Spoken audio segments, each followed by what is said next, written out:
Bases dropped on a new edition of Soccer Down Here. It's April 3rd. It's a Friday. It is a hashtag Freestyle Friday. Whatever question, whatever topic, whatever comment you want to drop into the mix, do it on Twitter at Soccer Down Here, and let us know what's on your mind this morning. We've got some different kinds of questions in the queue. We'll get caught up on what's going on around the world in the game. MLS teams extended their training moratorium, which is no surprise. That was expected. I would expect that any kind of training moratorium at this point, it doesn't really matter what date people are telling you. I don't think you're going to see any training in April. And then we'll reassess as we get later into the month. But that's where things are on this side of the Atlantic Ocean. But John has been scouring the wires and updates and Reddits and message boards and who knows what else to come up with some news from Europe for you this morning. Well, we got Europe. We have South America. So where would you like to start first? Well, I said Europe, so why don't we start with Europe, sir? All right. So let's see. Brighton's Graham Potter and Bournemouth's Eddie Howe have joined their chief executives in taking pay cuts Thursday. Eddie Howe said he was going to take a voluntary pay cut. Clubs are working on just how much right now. Graham Potter is now joining in that as well. Morning, Gwen. Gwen is suggesting that pay cut happen, yeah. Yes. She's in agreement. Yes, and also out of the Premier League, Manchester City's Pep Guardiola has donated $1 million to fight coronavirus in Catalonia. So those are the first three out of the barn this morning when it comes to the Premier League. Also out of the Premier League, if the German national team has their way, they will line up Jurgen Klopp as its manager after Jogi Löw's contract expires in 2022. And they're trying to line that up as best they can. That's interesting. We'll come back to that one. Let's talk a little bit about this wage issue in England. We'll start there because we've talked about it in Germany. You've got TV money that is supposed to be coming in that, look, there's a question on if it's going to come in, and that's going to affect some teams. England's in the same situation, as has been reported over the last 24 hours or so. So I know a lot of people are all over the place on this. I do think that there are some major differences between how worldwide clubs are structured versus American clubs. I know there's a lot of, the billionaire owner, et cetera, et cetera. Not every club in the world is in that situation. Barcelona, for example, and this was spelled out by John Wall Street in a really good update. Barcelona is a membership-driven club. There isn't like an owner of the club that's a billionaire owner. It's been a huge business and made lots of money, but right now that money's not coming in. So players taking a pay cut, deferring payments, there's all kinds of ways that this is going to go down. I think ultimately every player would like to make every dollar that is due to them. Now, we don't know if the season that they're being paid for is going to get completed. We'll get into that here in a minute. But some are going to be able to defer those payments because they would expect that the season would get completed. And that's still a big question. Others are looking at it more as, look, we're not going to be able to play all these games, so you're going to have to take a cut. And different countries have different laws on what clubs can do about that. Can they force a pay cut? Can they just not pay? And I believe in Spain, there is a way for clubs to not pay their players in these kinds of situations. And I think some clubs are going to try to follow the Barcelona model where they get something, but they're not going to get their full pay at this time. England, we don't know the exact situations on the TV contract side of things. We don't know how critical that is for every club. I would imagine that it is going to be pretty critical for some, and if they don't see that money come in, that's going to affect some of the club's abilities to pay. So you've got a wide range of situations with all of this, but the number one thing that just has to be kept front of mind here is you make a budget based off the games you're going to play, based off the sponsorship contracts you have, based off the TV contracts you have. And when there are shortfalls, things have to change. And this is an unforeseen shortfall that is not just a typical, like, bad day at the gate, or losing a sponsor. This is a, catastrophic shortfall, and it's going to require some catastrophic measures.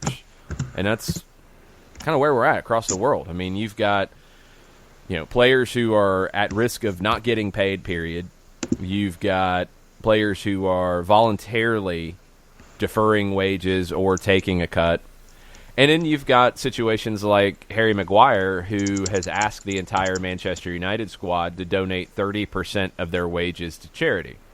And it looks like that could go through. That's being reported by John Cross at the Mirror.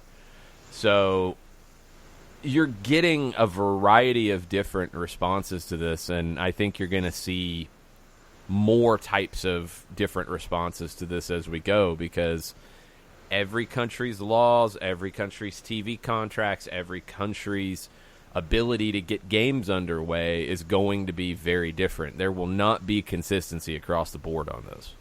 We've seen over the last handful of days, when it comes to the idea of TV contracts, I want to say it's the Ligue 1 situation is becoming somewhat contentious with all of its rights holders, where they're not wanting to pay rights fees, and you're talking 9 figures to the left of the decimal point when it comes to euros and all of this. So, yeah, it's going to get interesting from a news sense, but it's going to get fairly contentious in some places, and you're going to have other countries where it won't be as contentious. But yeah, it's going to be different across the board, no matter what country.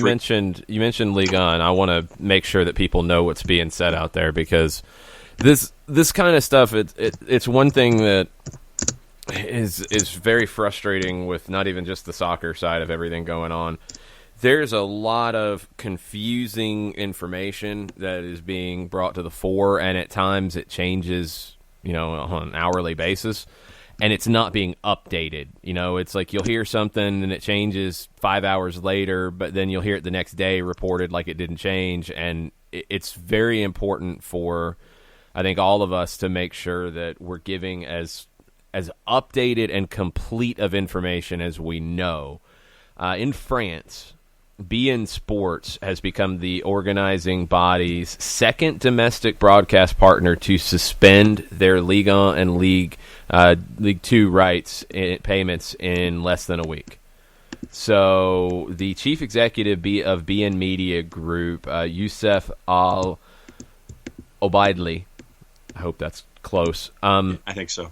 CEO of beIN Media Group, he informed the French League chief exec that the network won't be paying its next installment while no matches in French soccer's top 2 tiers are being played. The letter was sent on April 1st. Sports Pro has seen the letter, and the citation of one reason why they're not paying is, quote, total lack of real visibility, unquote, regarding when the season will resume. The situation has been, quote, aggravated, unquote, by a recent 2-week extension to the French government's nationwide lockdown. Canal Plus informed the league that they would be suspending their broadcast rights payments as well. Both networks were due to make advance payments to the league on April 5th, so that's in 2 days. Canal Plus, 110 million euro, talking $120.5 million. beIN, $45.3 million. That's what the French league was supposed to get in 2 days. A combined $165 million.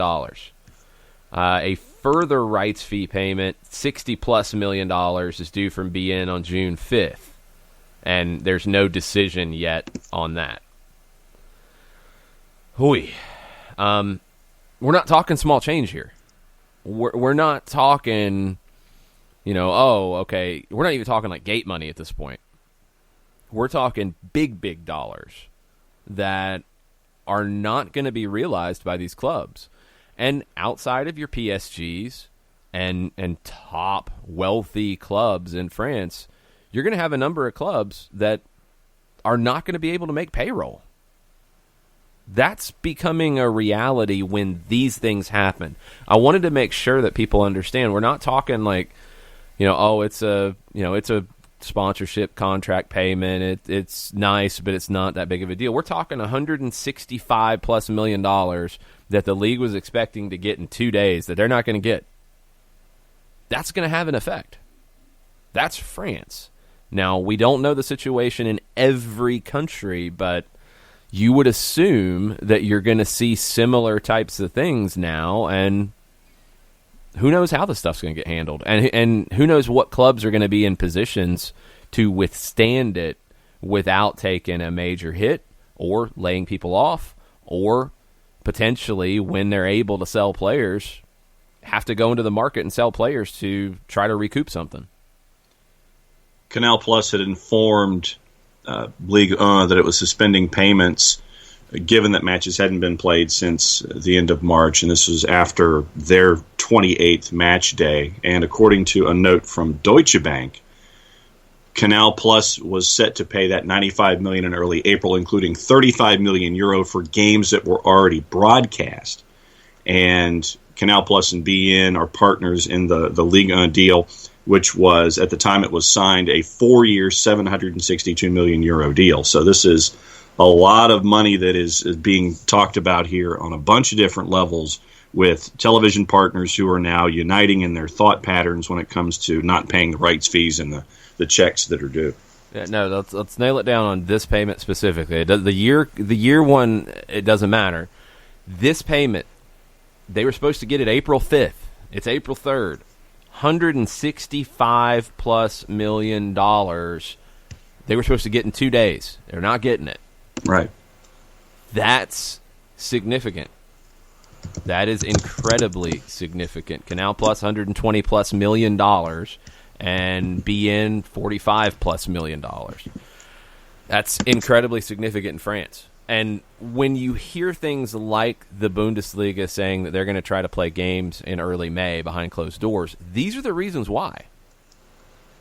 Because at this point, in Europe, and the United States is going to be in a similar situation, but we're not talking the same amount of money, so it's going to have some different ramifications. But in Europe,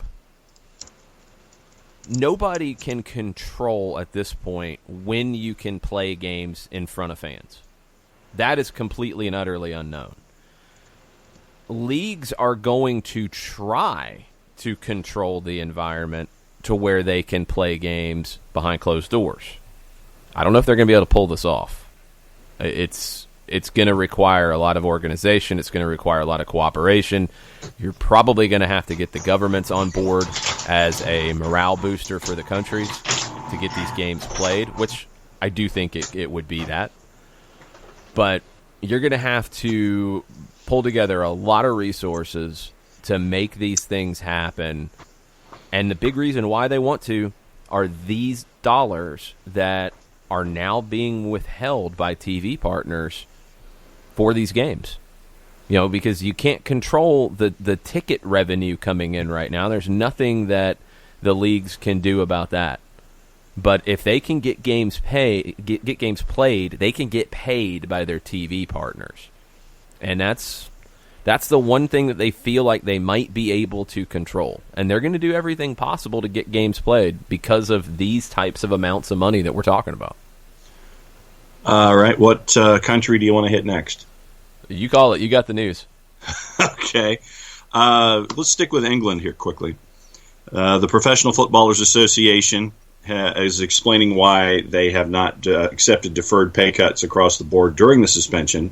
Health Secretary Matthew Hancock in Britain had his daily briefing yesterday and wanted, as a part of his discussion, this is from Sky Sports, says that I think the first thing Premier League footballers can do is make a contribution, take a pay cut, and play their part. The PFA then, in return, came up with a 1,000-word statement on their position, and they say that the reason that they have not said anything publicly and agreed with the idea from the health secretary is that their concern is representing the League One and the League Two players who don't get the massive pay contracts that you see with Premier League stars. The PFA is requesting time to make an educated decision, considering that the books of every club and the futures of every club are different, and they want to see the books before they want to make that sacrifice across the board. That's an interesting request, because I don't know if they're going to get to see the books of clubs. I just, you know what I mean? Like that, I understand their line of thinking. I get it. And it follows the statement that the PFA made specifically. It's from a longer statement, but the quote, where clubs have the resources to pay all staff, the benefit of players paying non-playing staff salaries will only serve the club shareholders. Our current position is that, as businesses, if clubs can afford to pay their players and staff, they should. Yeah, of course.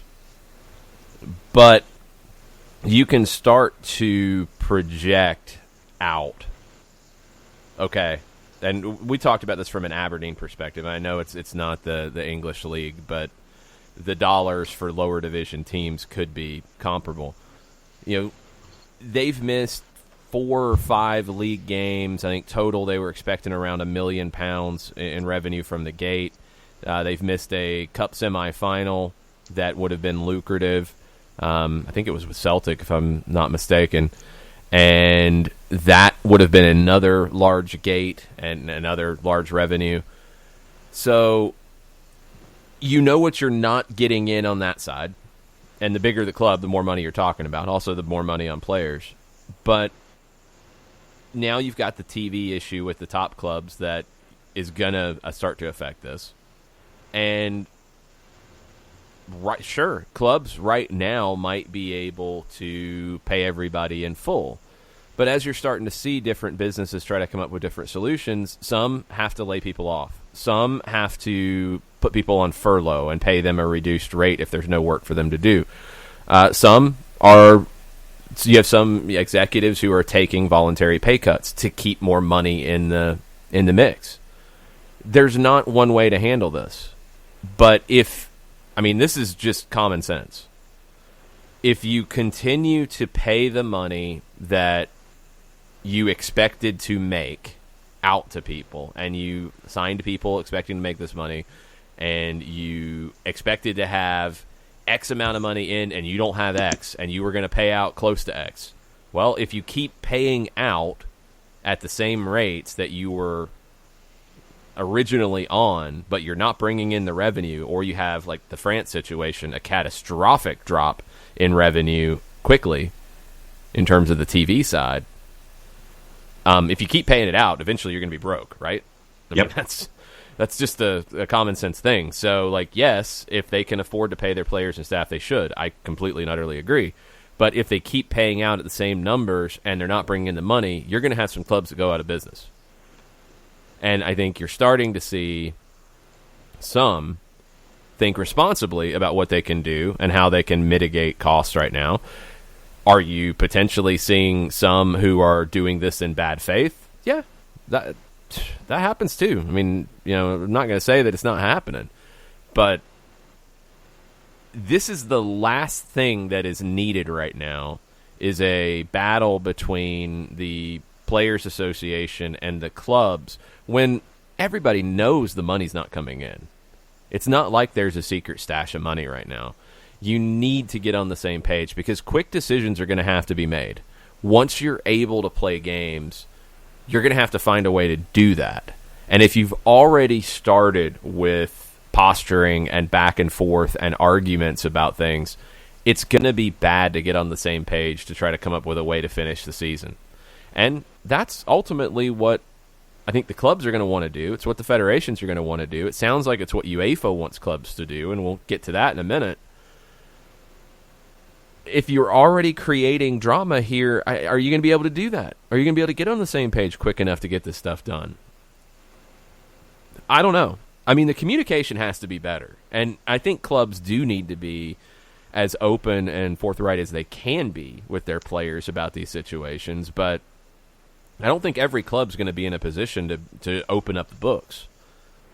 And let's also go to another reason why players would want to see the books opened, because then they know exactly what clubs are working with. Correct. For the future. Now, the future is going to look very different, so I don't know how beneficial that is, but that's one reason why you're asking for this. I don't like this posturing at all. It's going to create more problems. And right now there's already enough that are outside of everybody's control. This feels like something that can be controlled. They need to get on the same page, and they need to get on it quickly. Players and federations that are not on the same page. I'm going to stick to the topic, even though I'm skipping across the ocean for this next story. Huh. Out of Sao Paulo, Brazil, and the Associated Press. In Brazil and Argentina, players are not looking to have any kind of voluntary pay cuts. Negotiations in Brazil and between the Association of Clubs and the Players Union have failed to reach a deal on pay and early vacations. Team captains and executives now trying to reach individual decisions, but that could end up in court.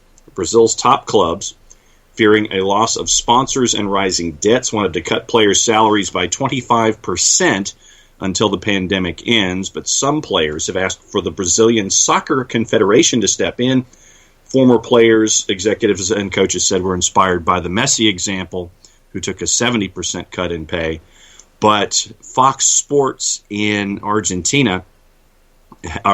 Sports in Brazil caught up with Atletico Mineiro defender Guillermo Arana, and he said, "I don't think there's a reason to cut salaries. We're stopping because we need to. It is the world that is stopping." Atletico said that Sunday they're going to cut salaries by 25%, except for staff members and lower wages. And it is much the same in Argentina with about 4,000 players. And trying to find my money information here. Some officials are seeking excuses or mitigating factors for their bad management or to their flawed behavior at the time they're setting up a budget. And that comes from Players Union leader Sergio Marchi. Yes, and we know that happens. However, you don't budget for this.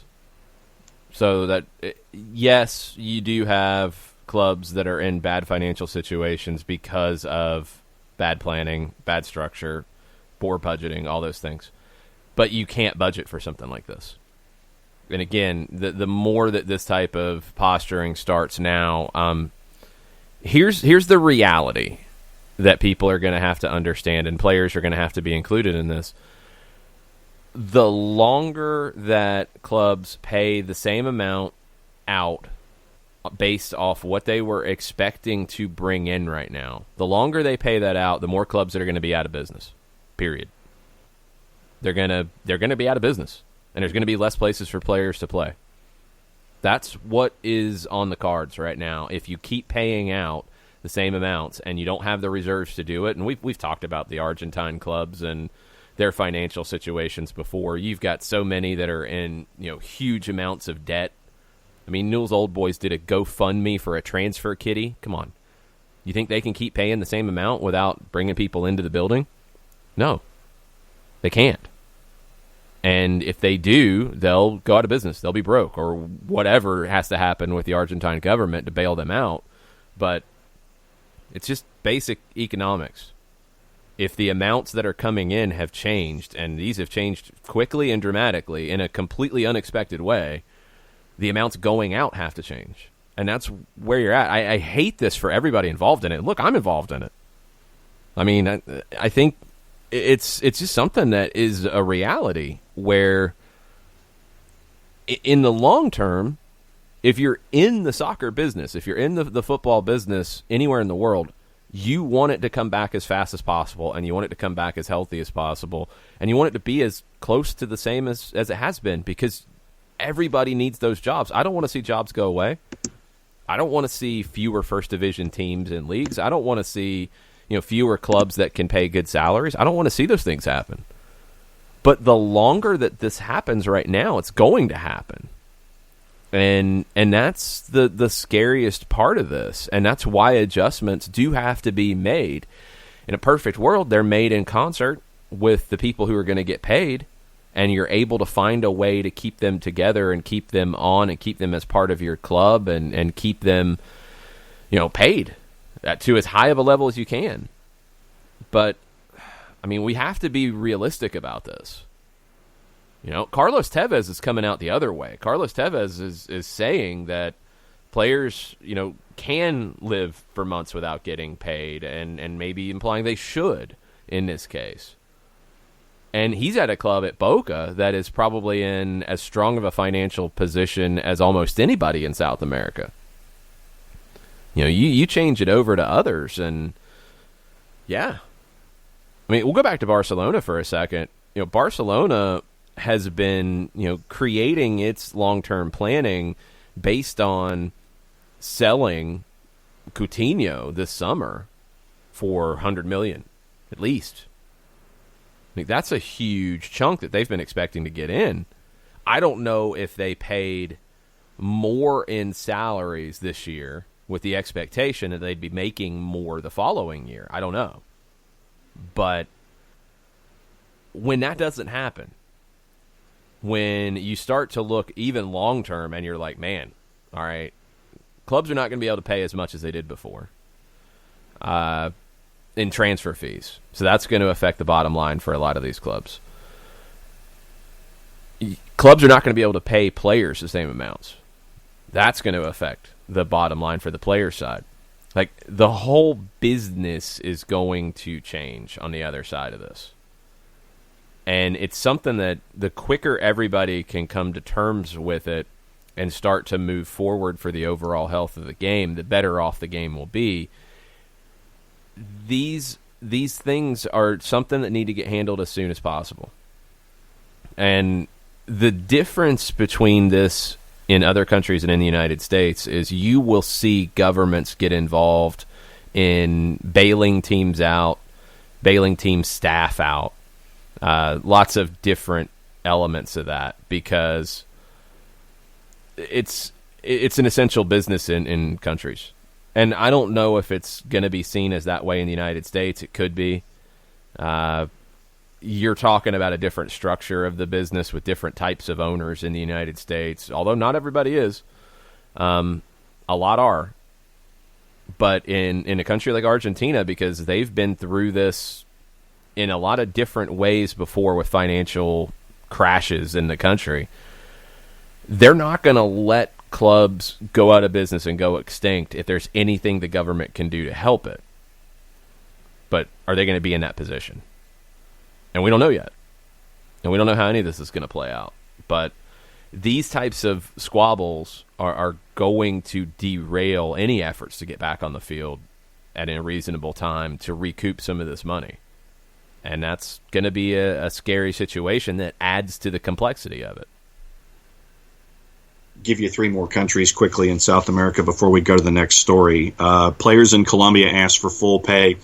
Jaguares suspended the contracts of 13 members of their squad. Millonarios reduced wages, and players seem to be in line with that idea. Santa Fe actually did a Twitter poll asking fans if salaries should be cut. 62% of the fans said yes. Colombia League organizers, you mentioned governments. They're asking the government to broaden economic policies, including those that have suspended players' contracts so they won't go bankrupt. An interview on Radio Caracol with the head of the league, Jorge Enrique Velez, he says, "We don't want taxpayer money to deal with the financial difficulties during this mandatory stop. We're asking for policies that the government has already set for tourism and aviation industries. We also had to stop 100%, and we have no revenues during this time." So that's the story out of Colombia. Well, hold on. And sure. The situation with those clubs are all very, very different. I mean, when you're talking Millonarios versus Jaguares in Colombia, you're talking about, the penthouse and not the outhouse, but a tiny house. Jaguares is not a big club, and players have come through there before. There's players from this area who played for Jaguares. I believe Junior Burgos and Junior Sandoval, former Atlanta Silverbacks, played for Jaguares for a minute and left them I want to say it was 2016, maybe 17. Might have been 17. I think it was 17. Left them because they weren't getting paid. And that was before all this. So I don't know how much their financial situation changed, but yeah, I mean, you've got top clubs in countries that are already in financial peril that, of course, they're going to have to cut salaries. Now, the comparison there was really interesting that clubs are pointing at, hospitality and aviation and other industries that are getting help from the federal governments in these countries. That's going to be an interesting approach because, the difference in a Colombia versus the United States, for example, is take all of the interest and importance of the NFL, Major League Baseball, NBA, college sports, and roll it into one thing, and that's the professional soccer league, and that's how important it is. That's how big it is to the country. So should it get support from the government during this time, considering how important it is? I think it's a justifiable argument. And that could set a precedent because that's what's happening right now is you're starting to see, like you mentioned, Messi in Barcelona, made a statement of what they were going to do, and now you've got clubs saying, well, hey, why doesn't everybody do this? Not everybody's in that situation, but I understand why they're trying to pull that one off.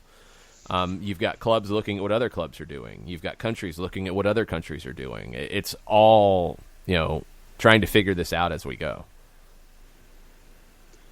Two more countries in South America quickly before the next story. Uruguay, some players are now claiming unemployment benefits after several clubs, including Peñarol, have suspended contracts, and the country's soccer association has also cut pay for staff. In Peru, as an example that was given by the AP, Alianza Lima players openly suggested they should be paid less so that everyone on the club can be afforded to be paid, including all workers. And the goalkeeper, Léo Boutron, said, yes, the offer actually came from us. We wanted to give the club a break. Yeah, and different clubs are different. Different groups of players are different in these situations. I mean, clubs like Alianza Lima and Peñarol are institutions. And, I mean, you're talking hundreds of years of history and importance. And players who play for Alianza Lima, for example, they understand what that means. So it's a different feeling than playing for, a brand new expansion team somewhere, for example. It's they understand what it means to wear that shirt, and they are looking out for the best interest of the club as a whole. Whereas different players in different situations, or somebody who has only been there for a year, or some foreign player in that country who doesn't have the same background, yeah, you're going to see differences in what they feel like is okay and what's not. So I'm not surprised that Alianza Lima is a club that's in that kind of situation. I hate to see that for a club like Peñarol, that they've had to get to that degree of desperation, but that's where you're at in some of these countries because the margins are a lot thinner. With Bundesliga talking about half of their first and second division teams having problems financially if they don't get this TV money in, it's going to be a whole lot more than half in a lot of other countries. Next stop, Italy.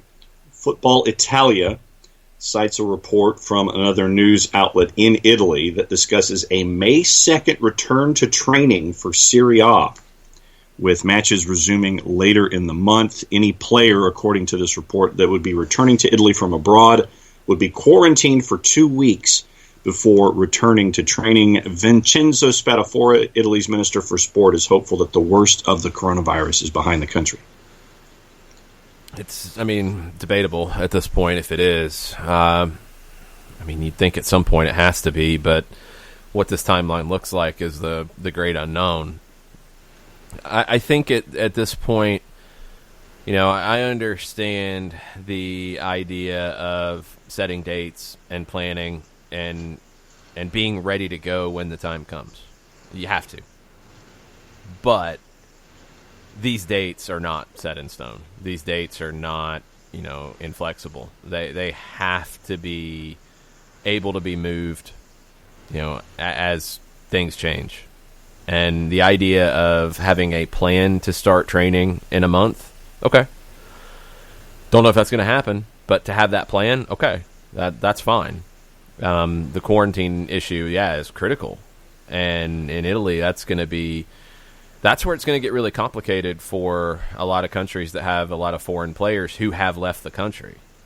And I don't know what that situation is worldwide, like how many have left their area, left their country, or how many have stayed where they're at. When people move around, that's when this virus spreads, and that's something they're going to try to avoid.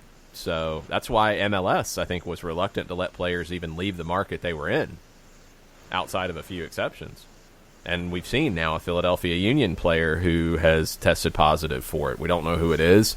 It happened outside of the window after training had ceased with the club, so it would have had to happen, outside of all that. It seems like. I mean, we don't know for sure, but that's a huge concern, because if somebody comes back from another country and they come back into training with a club in Italy and then test positive, that sets everything back, and that's the tenuous spot we're in. And that's what I'm afraid of more than anything, is that things calm down, plans are made. You start to train, you even start to play games, and then a player tests positive and everything shuts down again, which is very possible. Yeah. One president of one of the Serie A clubs said that he will forfeit his team's remaining Serie A matches if the league resumes. The president for Brescia says that the season doesn't make sense anymore. We're all stopped. No team will return to the same as before. Matches played behind closed doors, and then there's the risk to the health of players. Returning to activity is pure craziness. If they force us to, I'm ready to not put out the team and lose the matches 3-0 by default out of respect for the citizens of Brescia and their loved ones who aren't here anymore. He says, I don't care at all about relegation, and so far we've deserved it, and I have my blame in that too. I'm speaking generally. To prolong the season, we would need to change all national and international rules, player contracts, balance sheets, deadlines with the banks, transfer market, preparation, start of the new season, absolute chaos. I understand the emotional response. The question would be, do you just call the season off and then what? And that's what we've been talking about for a while now as we start to try to figure out next steps.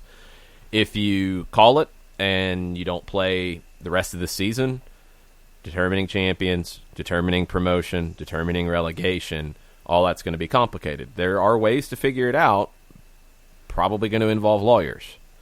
Okay. Then the question comes to what was said at the end of that, is the next season. Like, when does it start? How does it handle it? I think everything that was said about involving world governing bodies and all that's going to have to happen regardless, whichever direction things go. The world governing bodies, the continental governing bodies, the national governing bodies are all going to have to work together to get this done, because it will not look like it did last year at this time. It can't. The transfer window is not going to look the same. The timing's not going to look the same. Everything is different. How different? I don't know. I don't think there's any way to know that yet. But it's going to look different because it has to. You're not going to be able to have a transfer window in July. Now, how you handle players who have already signed contracts and loans that are expiring, that's going to be a tricky one for FIFA and for clubs and leagues to handle, to get everybody on the same page. But you can't have a transfer window open in July. Not without seasons done, unless you're going to say that everything's done. And if you say that, then you're going to have to figure out country by country by country all of those things that are important here. Champions, relegated, promoted, European qualifiers, all of those different elements that are very important financially are going to have to get decided. I don't know what the answer is. I don't know if it is better to get this season completed one way or another, whenever it takes, done, or to set a time and say, we're going to try to complete it by this date. If it's not completed by this date, we move to plan B, which is to determine all of those things that I just mentioned.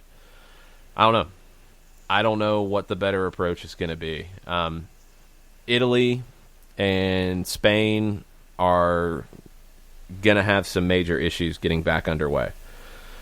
Others could join them in Europe, but those are two that are very high profile that are going to struggle to get back underway whenever that time comes. And I don't know when it is. I don't think anybody can claim to at this point. But, now you're starting to get these kinds of comments made. And I understand it. I mean, Massimo Cellino, I totally understand, his emotion here.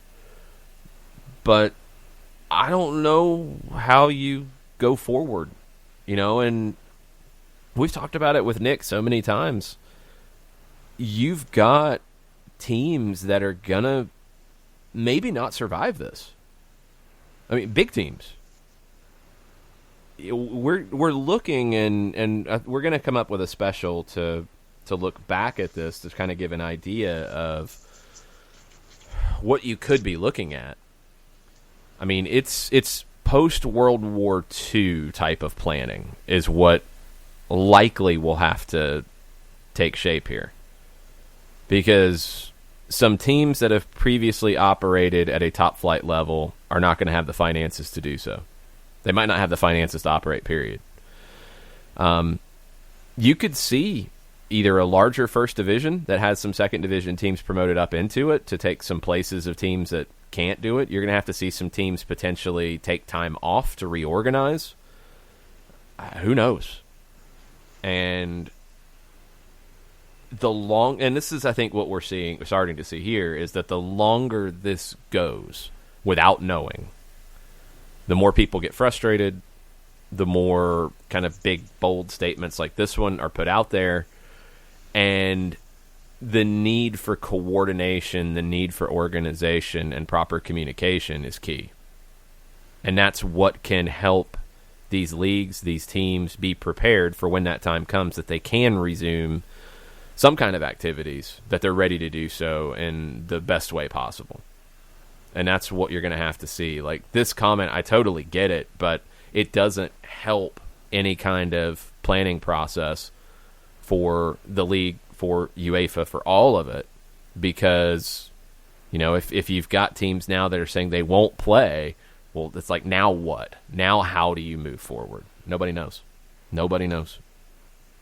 All right, story on the touchline before we go to our kicker, I guess, when it comes to player involvement for the morning.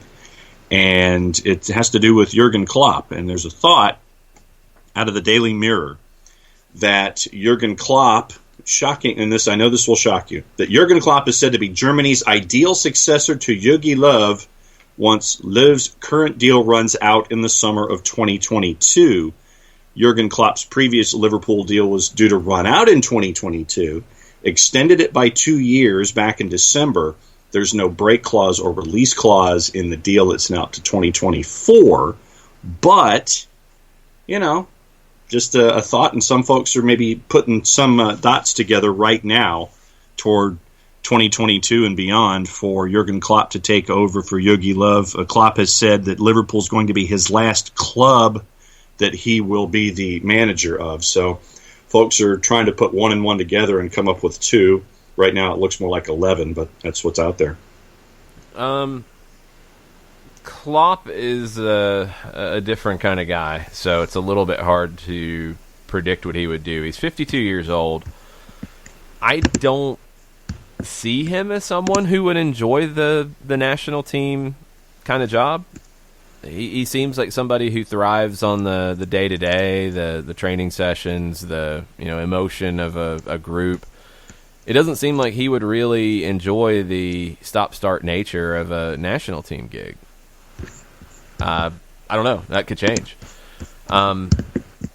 He has managed 3 clubs in his career. He started at Mainz, he went to Borussia Dortmund, and then Liverpool. I didn't know he had said that he wouldn't go anywhere else.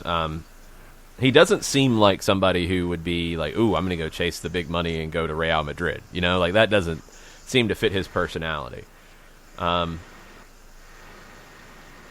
of it will probably come down to what happens with Liverpool winning the title. I mean, they're gonna be the champions one way or another, even if it's in italics. I think we all know that this has been the championship team in England this season.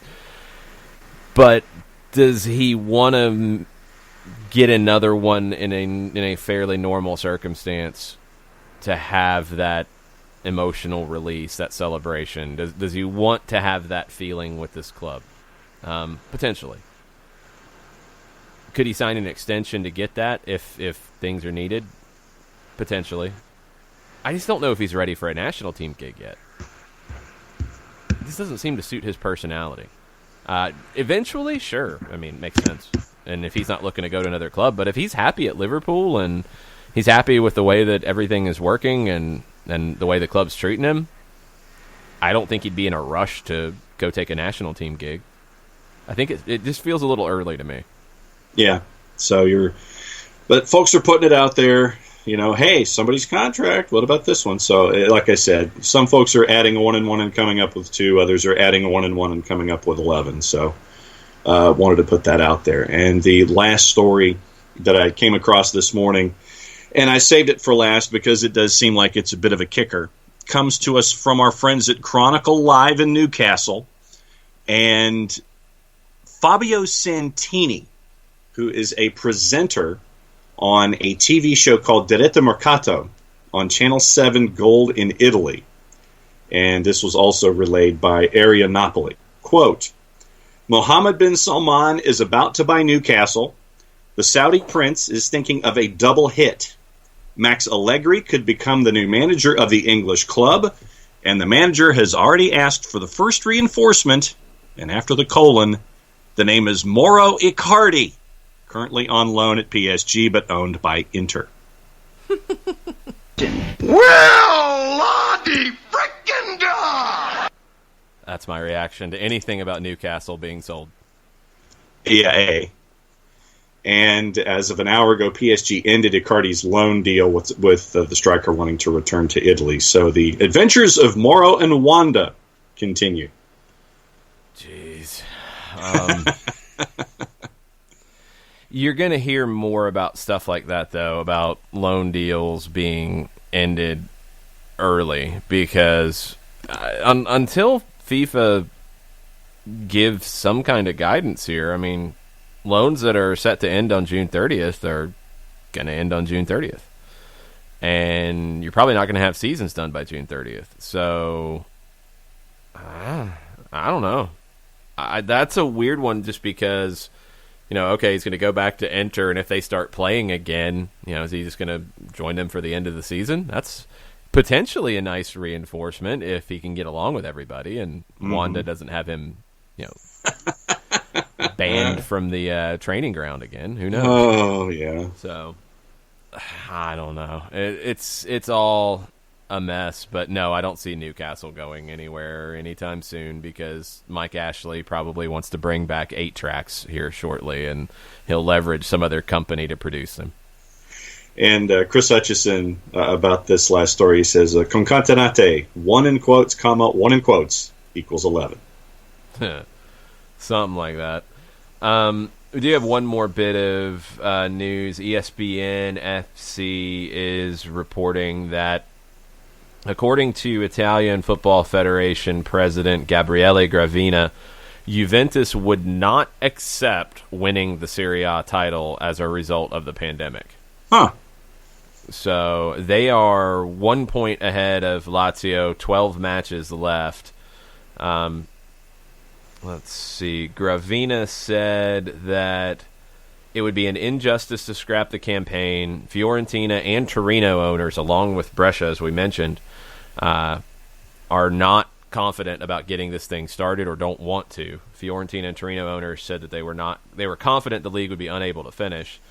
Gravina told TMW Radio the top priority is completing the season. The idea is to start from May 20 or early June to end in July.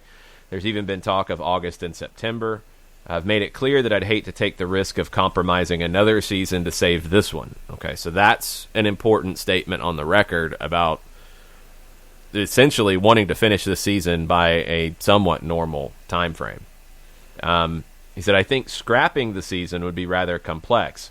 It would be a grave injustice which would lead to a legal emergency during an epidemiological. That's a tricky word. Yeah, it is. Only the Scudetto would need a signing, and Juventus themselves, I believe, have expressed a dislike of such a solution. Now, this is where I mentioned precedent and I mentioned leagues looking at one another. Belgium came out yesterday and said that Club Brugge was their league champions. Now, they had one round left in the league, but they have playoffs, and they basically scrapped the playoffs. UEFA, later in the day, after Belgium made their announcement, UEFA, the European Club Association, and the European Leagues Umbrella Group sent a joint letter to their members saying it was, quote, of paramount importance, unquote, that competitions were decided on the field. So you're already getting now things not in sync between countries, leagues, UEFA, all of it. Because Belgium also, they said, okay, Bruges is the champion, but they'd figure everything out, like the European qualifiers, everything else out at a later date. Okay, how are you going to do that? I mean, are you going to play tiddlywinks? Or are you going to draw lots? I mean, are you just going to go with the table as it is? And then who's going to hit the courts first? And that's, I mean, Gravina in Italy is right. Like, you're going to have legal situations resulting from not finishing the competition. You could, even if you do, because of the effects of it, but I think those are going to be harder to prove and probably tossed out as frivolous. It's going to be a situation where, and a lot of this is down to like league constitutions and league rules that we don't see. How do you legally define a season? If you define it by a certain number of games, well, if you don't play those games, can it be legally defined as a season? And if you were going to get relegated, no, you didn't finish the season. We didn't play the season as currently defined. If you don't get the opportunity to play the rest of the games to qualify for Europe and bring money into the club, no, we didn't finish the season. Like, that's the stuff that's going to come up, and Gravina's right. I mean, it would create a legal emergency at a time when there's no time for legal emergencies right now like this. Chiefs coach Steve has come in this morning. He says he wanted our thoughts on somebody at FIFA's freaking out right now, thinking that they may have to earn their bribe money. Yeah, FIFA's going to have a lot of work to do, and this is where it's hard for them because this is not what they do, and I get the. I get the idea here that FIFA's got to step in and do it, and I think they're going to have to, but FIFA does not get involved with domestic leagues. I mean, that's been the precedent for decades and decades and decades. They don't get involved in the operation of domestic leagues. I mean, I can speak from my research about soccer in the United States and the professional leagues starting in '67. FIFA was asked to get involved multiple times, and their consistent argument was, no, that's not what we do. The national associations are who organizes their domestic competitions. They are members of FIFA, but no, we don't decide who is in it. We don't decide how it's structured, and in this case, they're not going to decide who wins it and who doesn't. Now, they might have to, because this is an extraordinary circumstance. They might have to break that precedent, but that's the precedent. I don't know others. I'm sure there were others before that, but that's the precedent that was set in 1966, 1967 that I know of from my research. I can't think of a time since that they have gotten involved in the operation of a domestic league. So they're not going to want to do it. Even as much as FIFA likes to be involved in things and organize things if they think there can be a bribe, they're not going to want to step into this, but they're going to have to, because otherwise you're going to have pretty much every country that has a major league, and even ones that aren't a major league, are going to hit the courts when things are decided in an inconsistent way. And that's got to be the greatest fear for FIFA, UEFA, everybody else below that, is that, one, you're going to plunge the game into legal, consequences at a time when the financial issues are already huge, and not even getting into the off the field, outside of soccer stuff in every country. It's a scary time for this game because we've seen drama, infighting, controversy on a good day. You're going to see it now at a time when it really can't be weathered by these countries and some of these clubs and leagues. But it's going to happen because of just the way that the game is structured, that some of the people that are involved in the game worldwide, and some of the situations and baggage that is already there. It's going to happen, and it's going to do more damage on top of the damage that the virus is already doing to the game. So I don't know. I'm really curious to see how FIFA handles it, because they definitely do not want to step in and tell everybody what to do in this situation. The club game is not their purview in each country, but it might have to be in this case to try to create some consistency in how this is dealt with country by country and situation by situation for the good of the game. And we'll see. Sky Sports is reporting that UEFA sent a letter to all 55 member associations basically imploring them not to cancel their competitions early, and that they exhaust all options in a quote until the last possibility exists. And the letter was signed by Alexander Sefrin, Andrea Agnelli, the European Club Association chair, and Lars Christer Olsen, the president of the European leagues. I would agree. I mean, what Belgium did in canceling the rest of the year now, it's not necessary yet. Now, I know the Belgian competition doesn't go quite as long because of the playoff situation, but still, it's not necessary yet to go there. And they're right. UEFA is right, because it does affect everybody, because it starts to affect, qualification for European competitions. So they need to be in sync and in communication and cooperation here. They should not be deciding these just yet. It is April 3rd. The question that they're going to have to answer sooner rather than later is, what is the stance going to be about finishing the season? Is it, we're going to finish the current season no matter what, no matter how long it takes, and then we will figure out the next season when we get there? Or we're going to set a date that everything is completed by then. This is the UEFA protocol for how things will be decided, et cetera, et cetera, et cetera, and try to prepare to battle it out with the courts on it. I mean, but that's the decision that's going to have to be made, and that's the first step in all of it. What is it going to be across the board? We're going to finish at a certain time, or we're going to play it out at as long as it takes to finish the current season. They have to make that decision before anything else. And it's probably too early to make that right now.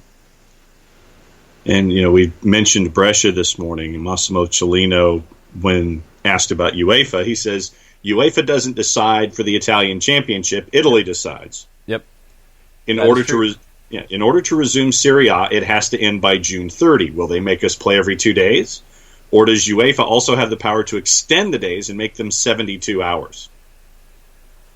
I mean, the June 30 thing, and that is something that hangs over the head. That's part of that first decision, that UEFA needs to set the guideline. Now, it's kind of like sadly, like we're seeing in this country with different governmental agencies having different jurisdictions, and some can only recommend and make guidelines and can't enforce it. Italy would enforce it. That's true. But they have to be in coordination with UEFA. Like, that's the thing is, like, yes, I get what's being said here. Like, UEFA can't come into Italy and say, you're going to play these games, these dates, I don't care, shut up, play. You can't do that. But when you're involving everybody in European competition, you need to have some consistency. So, at the beginning at least, UEFA needs to set a guideline of, is June 30th going to be the last date for anything to be decided in the 2019-2020 season? If it's not, then that takes that restriction away that's being talked about here. It takes that concern away. If it is, then okay, then that's the decision. Is, the season ends June 30th, and countries have to declare champions and placement of their final league table that affects everything else on that date. Done. And that's something that UEFA can set the guideline on, and then countries that go outside of that, well, then that's going to get complicated because, let's play it out for a second. If that's the guideline, that's what they say is June 30th. That's the date. We have to know who's qualified for Europe by that date because European competitions are going to start sometime, even though I think they have pushed back from July, but they don't know when it's going to start. Say they're going to start in August. Okay? What if Italy decides, well, we're going to finish the season no matter what, and our current season isn't going to end until September. And European competitions have already started for the next season. Are you just going to not have Italian teams in it? That's how complicated this is. I mean, you just get down to some basic questions, and you see how it can't be, like, while UEFA can't go into Italy and say you have to do the league like this, there are some basic things that UEFA has to set a guideline on that ultimately do need to be followed, because you can't have teams be left out of European competition because of this stuff. That's not going to benefit Italy. So I don't know. It's just something where you've got to have some guidelines, and everybody's got to work together. And as we've seen in this game many, many times, people don't work together very well. Chilena says the season has to end June 30, the deadline to present the club's budgets and player contracts. They're arrogant, meaning UEFA. They are arrogant and irresponsible. They only think about their economic interests and their cup competitions. Well, yeah, because that's what they run. But also the money from those benefit every team in Europe. That's why you try to get into things. It's an important part of the overall financial picture of the game. So these statements are not going to help anything. And that's the problem. That's where you're at, is none of this is helping at the moment, and it's just going to complicate it even further. Like, yes, UEFA is worried about their competitions. Of course they are. That's what they run. They don't run the domestic leagues. They run their own competitions. So they're going to be worried about it.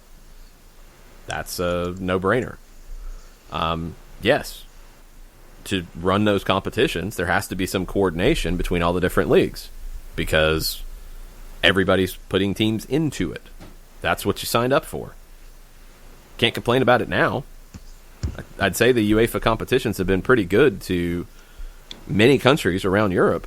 So, like I said, you can't have everybody finishing on different times. If June 30th is a date, well, that's easy for UEFA.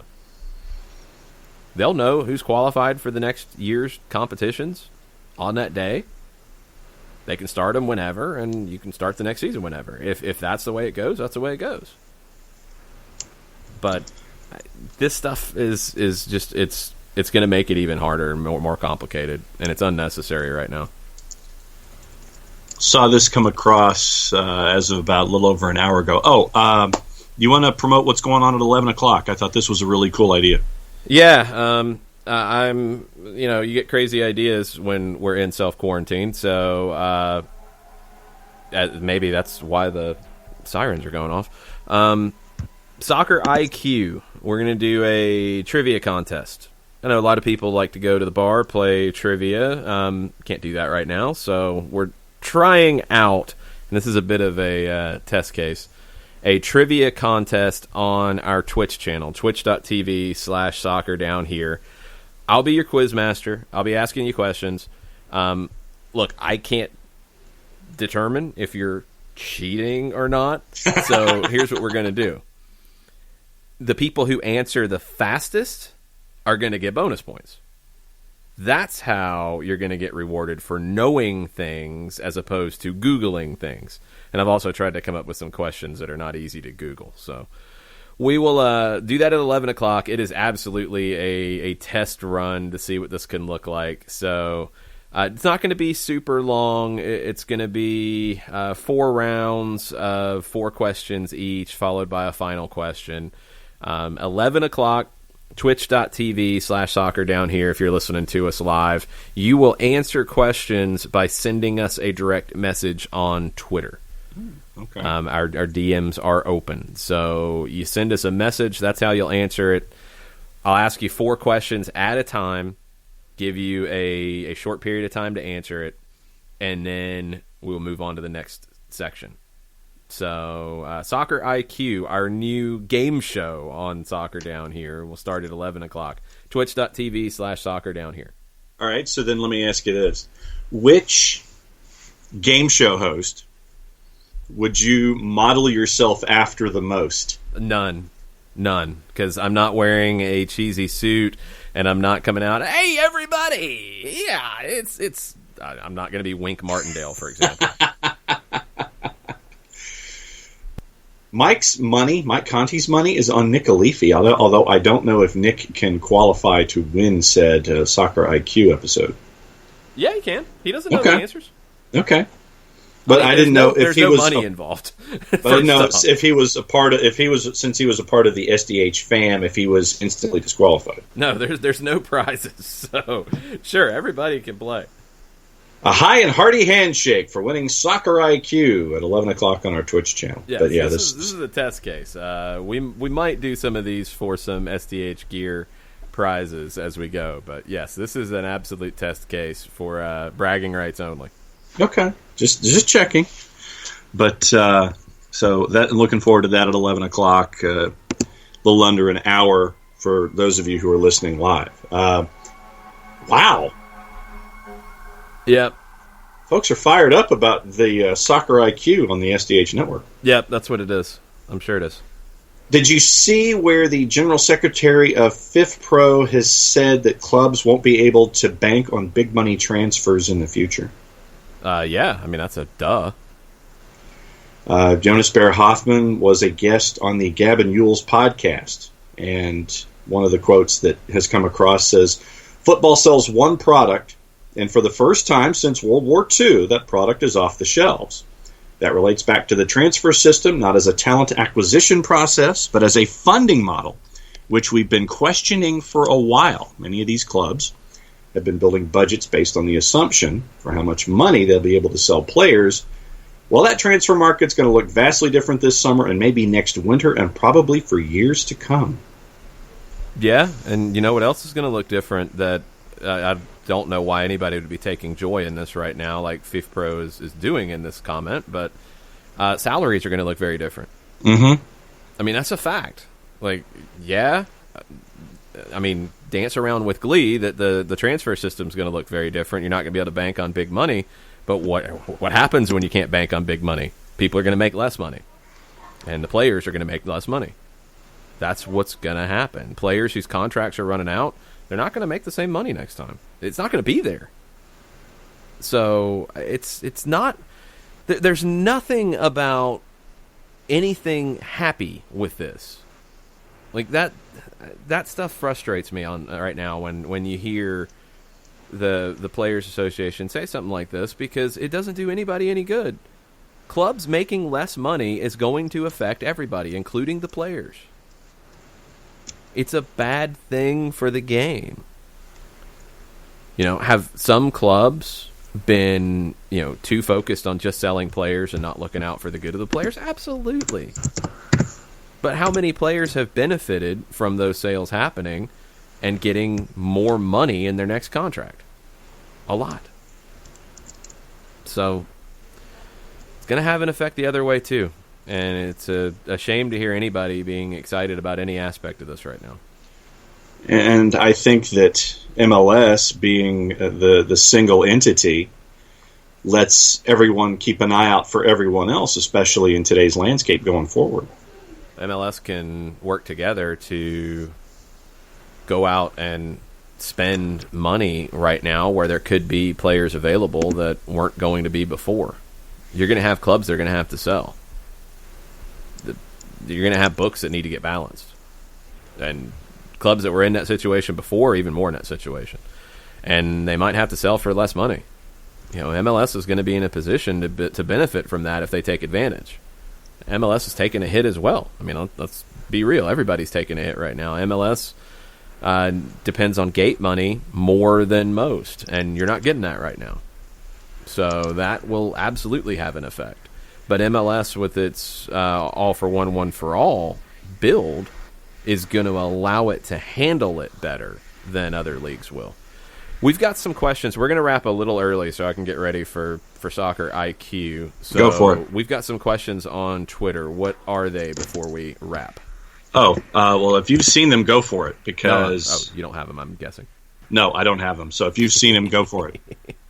Okay, let me go to the Twitter timeline, and let's see here. I'm scrolling back.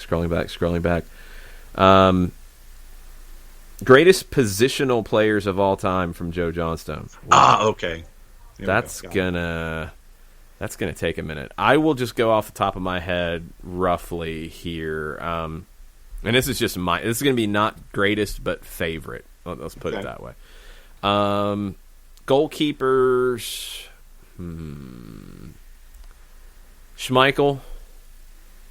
Schmeichel was amazing in his prime. Iker Casillas. Yeah. Those are two who immediately stand out to me. Buffon. I've said for me. Don't ask a question. For me, that's who stands out. All right. Defenders. Let's see. Maldini. I'm trying to think of another center back that jumps out to me in this.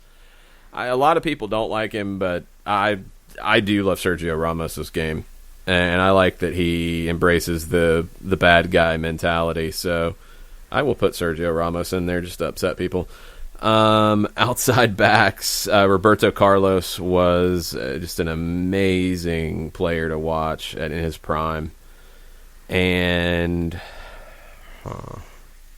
here's another one that I've really liked. I'll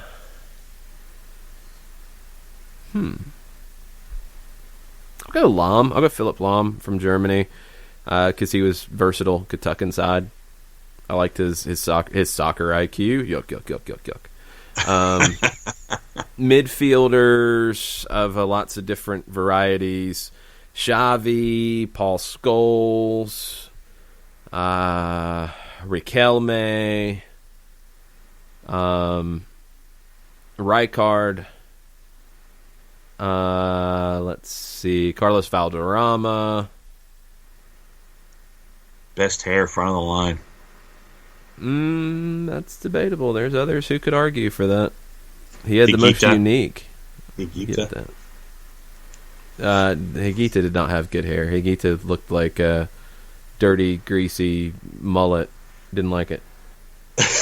Mullet-ish, like a mullet that grew out. Let's see. Other midfielders that I've liked. David Beckham. Yeah. Zidane. I mean, you could go on and on and on. I love midfielders, and I'm of the opinion, like I think most who enjoy the possession game, that if you could field a whole team of midfielders, you would. Mascherano's got to be in my group here that I'm talking about. The man in the 2014 World Cup, I believe, I don't remember the actual medical diagnosis here, but he tore something in his backside that you don't normally want to tear, and basically carried Argentina to the final in 2014. Heroic performances from Javier Mascherano, who turned into a great center back after being a holding midfielder. Just attacking players that maybe don't necessarily have a true position. Diego Maradona. Guys who are kind of in that in-between role. And a lot of this is from my era. I'm not going back to greatest of all time because I didn't see Pelé play live. I didn't see that stuff. So this is all stuff just my favorites. Let's just go attackers. We'll lump them all together. Roger Mila was one for me that just because of Cameroon in the 1990 World Cup, and he was old at that time, and he came back and played in 94. He just grabbed my attention. And I'd love to see more of him, at the club game when he played in France younger. But Mila's one of the greatest ever African players of all time. Davor Suker in 98 with Croatia. Risto Stoichkov, and he's one that you could kind of play out wide. You could kind of play him behind the hole. You could play up top. You could play in a number of places. I really came to enjoy Carlos Tevez, just his work rate, and he looked like a kind of player that would kill himself on the field to try to give his team a win. He would sacrifice everything. He's just an amazing player in his prime, and still finding a way to contribute to Boca Juniors right now and carry them to a title at the end of the Superliga season. Original Ronaldo was amazing. Baggio, amazing. Had the chance, to see Baggio in the 94 World Cup, and was just...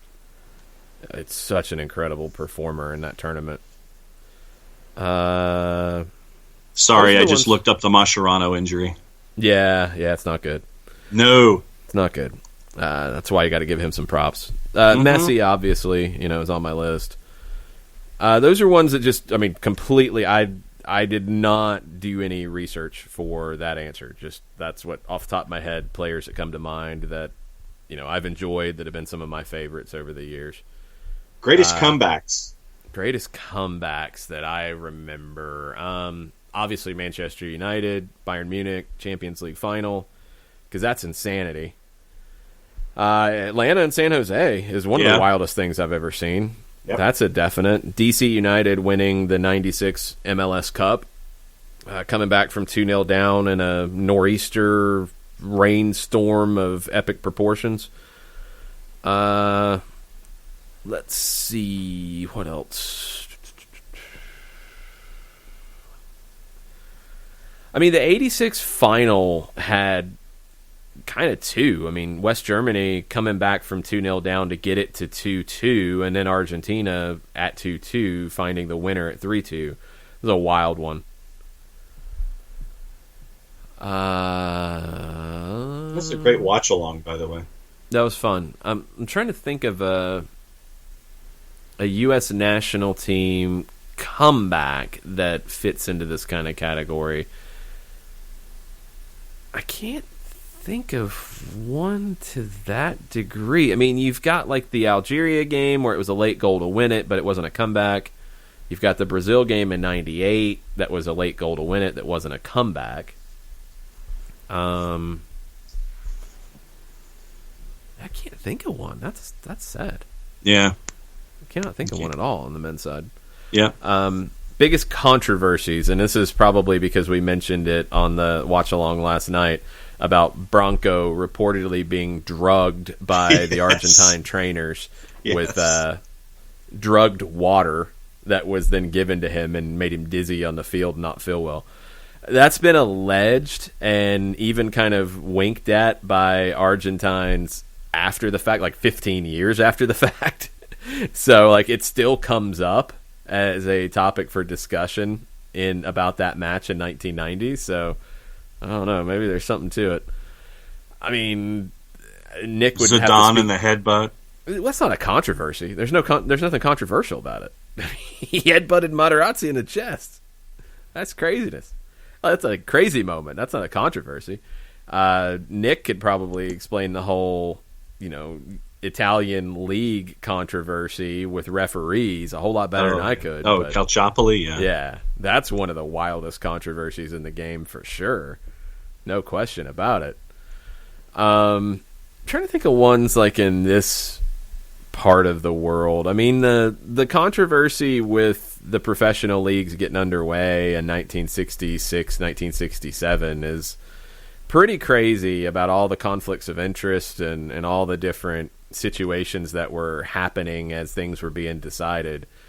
It set the game back in a big way, but you had a lot of controversy at that time. A lot of things were said, and when the Federation made the decision to pick one league out of 3 to sanction, and then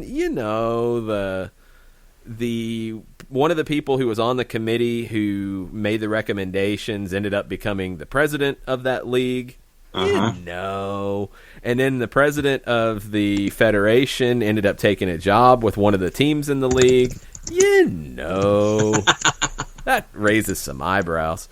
That's a big one, and that's one that hasn't completely been told. Something we're working on to tell, so stay tuned. We're researching and trying to pull some things together on that. That could be interesting. Those are the ones that come to mind. Greatest players, I mean, it's like greatest songs for me. Like, there's some that are evergreen and will always be one of my answers to that, and there's others that kind of come and go. Whether it's something that I've been watching a lot of lately, or like Rijkaard, for example. Frank Rijkaard, amazing player. I've been paying a little more attention as of late to the Dutch system, the Dutch style, players that stood out, and Rijkaard is a player that his versatility was just incredibly impressive as a guy who could drop into the back line but also play in the midfield anywhere, honestly. It's a 6, an 8, a 10, didn't matter. And I love players like that. But, guys like Maradona, Scholes, Beckham are probably going to be on my list every single time when that comes up. Programming note. This weekend, in addition to Soccer IQ at the top of the hour on the SDH Twitch channel, we caught up with the folks at Minneapolis City SC in the NPSL to get their perspective on the cancellation. It's a unique situation with them where they're not as reliant on sponsorship dollars as a lot of other teams are, and have a great local following, and the Crows have a great appreciation for the kicks of the old NASL days if you like their gear. So over the weekend, we'll release our expanded 1v1, catching up with the folks from Minneapolis City SC about the cancellation of the NPSL schedule. That was a unique couple of conversations that we had here midweek. It's kind of funny you mentioned the kicks. I'm working on probably be a written piece and a Soccer Files episode about it. The Colorado Caribous. And yes, that was their actually Caribous of Colorado. That was their official name. They were known as the Colorado Caribous, not caribou, like anybody who understands words and plural and all that would be. They were the Caribous of Colorado, or the Colorado Caribous. They came in after the team that moved to Minnesota from Denver, the Denver Dynamos, that actually had a lot of Atlanta connections to them. They played 2 years in Denver and drew horribly and ended up moving to Minnesota and becoming the Kicks, and were super successful and made the final their first year in Minnesota, drew a ton of fans. A couple years later, after Denver left, they played in 74 and 75, moved to Minnesota for 76, 78, the Caribous hit the field for 1 year, and then they were sold to become the second version of the Atlanta Chiefs. So I've been doing a little bit of research on that for a project, and the Kicks were one of the big success stories in the old NASL. Minnesota had been linked to the league like as far back as the beginning and couldn't ever find the right group to bring it together until that happened. And it was a group of, I think, grocery store executives in Minnesota who came together to buy the Dynamos for, I think it was $250,000, and then move them to Minneapolis to play at the old Metropolitan Stadium and play as the Kicks. And the Kicks are one of the first soccer teams in the United States to have a thriving tailgating culture. They opened the parking lots around the Metropolitan Stadium, and tailgating became a big part of the experience. And a lot of people went for the tailgating and then said, oh, I can go to the game for cheap? Okay, cool, I'll go to the game. And that created a lot of soccer fans out of it that weren't there before. So pretty interesting. But yeah, they've left a big legacy. They didn't last all that long. I think they 76 to 82, if I'm not mistaken. And then you had the Fort Lauderdale Strikers move from Fort Lauderdale to Minnesota to become the Minnesota Strikers, which was weird. Mm-hmm. The Kicks were 6 or 7 years. Oh, goodness. You're having me look real quick. I think they might have moved to 83, and then the Strikers moved for the 84, the last season of the NASL. But yeah, the Alan Willie is just the name that pops into my head from the Minnesota Kicks. So, but and we've had 1v1s when it comes to the history, 76 to 81. The history of the sport in the Twin Cities, and it's had a great grassroots since 76 when the Kicks came online, and but it was good to catch up with the Crows up at in Minneapolis City and find out what's going on with them. All right, that's it for today on the show. 30 minutes will be on Twitch, twitch.tv/soccer down here for our Soccer IQ quiz game. We'll see how this thing works. Maybe work out the kinks a little bit with this. So hopefully some people will come be guinea pigs and try to answer my questions that I send you. The quicker you answer the question, the more points you get. That's the key to this. So, yes, you can hit the Google machine and you can look stuff up. That's fine. You're going to have a time limit. And if you answer quickly, you're going to get more points. So that's the best we can do, since I can't sit there and walk around the bar and make sure you're not looking it up on your phone. Go ahead and look it up. Just all I'm going to say is more points you get. I am not very quick at that kind of stuff, so I will be a guinea pig and give a lot of wrong answers at 11 o'clock. That's fine. We'll see where you finish, and we'll see how it goes. But come join us, twitch.tv/soccer down here at 11. Soccer IQ quiz game. But until then, that's 30 minutes, so not very long. Mucha plata, y'all. Mucha es netzalengo, y'all.